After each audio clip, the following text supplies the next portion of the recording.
Olá, você está assistindo ao Boletim Diário de Notícias da Ucrânia, onde trazemos os últimos acontecimentos no fronte e os eventos políticos mais relevantes. Vamos aos destaques de hoje, 21 de novembro. Dia da Dignidade e Liberdade na Ucrânia, cronologia das revoluções. Os ucranianos recusam-se a aceitar o novo plano de paz.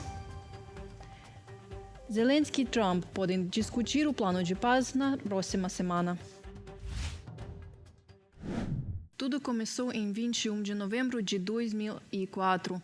Após o segundo turno da eleição presidencial, marcado por evidentes falsificações em favor do pró-russo Viktor Yanukovych, pela manhã, a Praça da Independência havia se transformado em um mar de gente. Milhares de ucranianos se reuniram ali, determinados a defender sua escolha e seu futuro. O protesto não cessou por um único dia, até 26 de dezembro, data da votação repetida. Forças políticas de todos os espectros uniram-se em torno do líder da oposição e ex-primeiro-ministro Viktor Yushchenko, que depois se tornou o terceiro presidente da Ucrânia.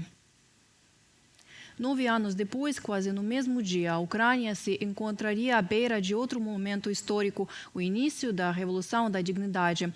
Àquela altura, Yanukovych já estava no poder por 3 anos e, ao princípio, o protesto nem sequer era dirigido pessoalmente contra ele. Não era um protesto contra, era um protesto a favor do futuro europeu da Ucrânia, a favor da assinatura do acordo de associação com a União Europeia, processo que estava praticamente concluído antes da decisão súbita e sem precedentes do governo liderado por Mykola Azarov de interrompê-lo.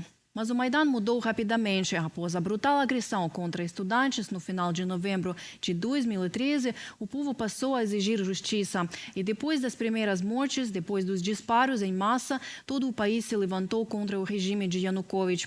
O Euromaidan tornou-se uma revolução e a revolução varreu o presidente pró-russo Yanukovych, que abandonou o seu cargo. Na noite de 22 de fevereiro de 2014, ele fugiu de sua residência em Mejíria e em 2 dias apareceu na Rússia.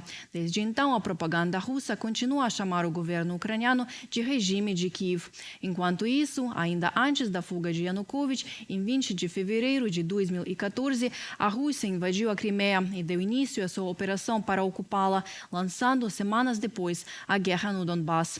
A guerra da Rússia contra a Ucrânia já dura quase 12 anos, dos quais quase 4 correspondem ao período da invasão em larga escala da Ucrânia pela Rússia.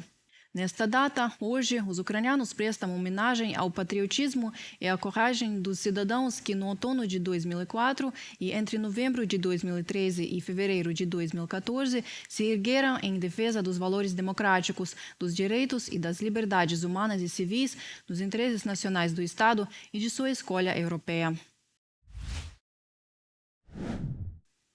Amanhã, a Ucrânia comemora o Dia das Vítimas do Holodomor, o genocídio por fome artificial imposto à Ucrânia em 1932-1933.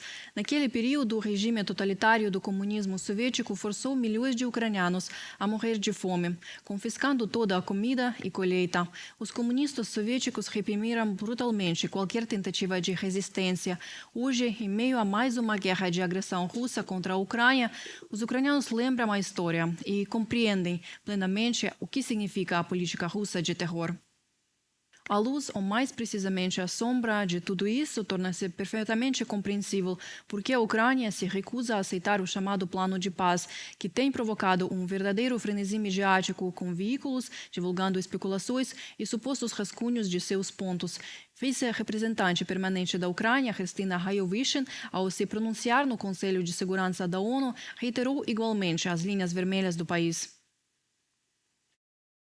A Ucrânia está pronta para se engajar em negociações significativas para encerrar esta guerra, inclusive em nível de líderes, e nossas linhas vermelhas são claras e inegociáveis. Nunca haverá reconhecimento, formal ou informal, de qualquer território ucraniano temporariamente ocupado pela Federação Russa como russo. Nossa terra não está à venda. A Ucrânia não aceitará limites ao seu direito de autodefesa ou ao tamanho e às capacidades de suas forças armadas. Tampouco tolerará qualquer violação de sua soberania, incluindo o direito soberano de escolher as alianças que deseja integrar. Qualquer processo de paz genuíno deve respeitar um princípio fundamental: nada sobre a Ucrânia sem a Ucrânia e nada sobre a Europa sem a Europa. Não apenas os ucranianos discordam desse plano. O ministro das Relações Exteriores da Tchequia, Lipavsky, em Bruxelas, antes da reunião do Conselho de Assuntos Externos da União Europeia, afirmou, cito, esse suposto plano seria mais uma vez sobre a Ucrânia sem a Ucrânia, um princípio que a diplomacia tcheca rejeita categoricamente. Parece um cenário de Munique. Já alertei sobre isso diversas vezes e continuarei a fazê-lo.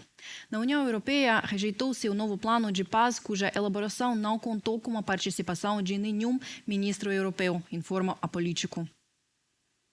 A principal diplomata da União Europeia, Kaja Kallas, destacou que a União Europeia acolhe os esforços para pôr fim à guerra na Ucrânia, mas qualquer plano desse tipo deve envolver a Ucrânia e a Europa. A ministra das Relações Exteriores da Finlândia e atual chefe da OSCE, Elina Valtonen, criticou duramente o plano de paz dos Estados Unidos para pôr fim à guerra russo-ucraniana na forma como vem sendo divulgado por vários meios de comunicação ocidentais. Elas parecem ter sido escritas em Moscou. Elas claramente ignoram a Carta da ONU. Buscamos uma paz justa e duradoura na Ucrânia. E já estamos 4 anos trabalhando para alcançar esse objetivo. Elina Valtonen, ministra das Relações Exteriores da Finlândia. O presidente Volodymyr Zelensky pode ter uma conversa com Donald Trump sobre o plano de paz para a resolução da guerra russo-ucraniana na próxima semana. Segundo fontes da Sky News na União Europeia, a informação sobre a possível ligação telefônica surgiu após o líder ucraniano declarar que deseja discutir o plano de paz com seu colega americano. Antes disso, o presidente ucraniano irá se consultar com os líderes do Reino Unido, França, Itália e Alemanha. Esses são os principais destaques de hoje sobre a Ucrânia nesta sexta-feira. Para ficar por dentro das atualizações, inscreva-se no nosso canal. Na próxima semana, voltaremos com mais notícias. Bom final de semana.